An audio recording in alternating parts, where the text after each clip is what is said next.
যুব বিকাশ কেন্দ্রের উদ্যোগে আগরতলায় শুরু হচ্ছে হেরিটেজ ফেস্ট।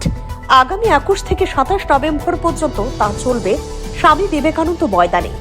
দেশের 26টি রাজ্য ও প্রতিবেশী কয়েকটি দেশ থেকে প্রতিনিধিরা তাতে অংশ নেবেন।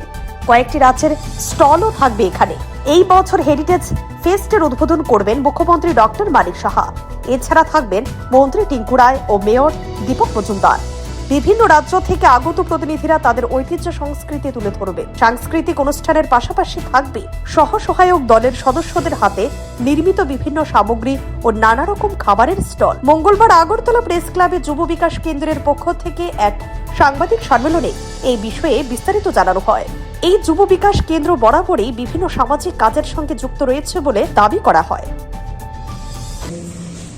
যুব বিকাশ কেন্দ্রের আহ্বানে আপনারা যারা প্রিন্ট মিডিয়া এবং ইলেকট্রনিক মিডিয়ার বন্ধুরা যারা এখানে এসেছেন, আপনাদের সবাইকে ধন্যবাদ জানাই।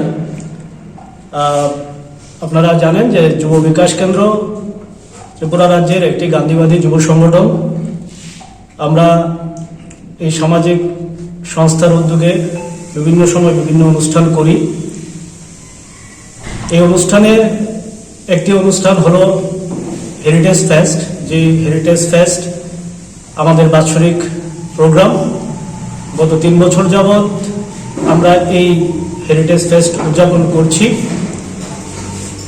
এই তৃতীয়বারের মতো অনুষ্ঠান আমরা এবার 2024-21 নভেম্বর থেকে 27 নভেম্বর পর্যন্ত করতে যাচ্ছি আস্তাবল ময়দানে।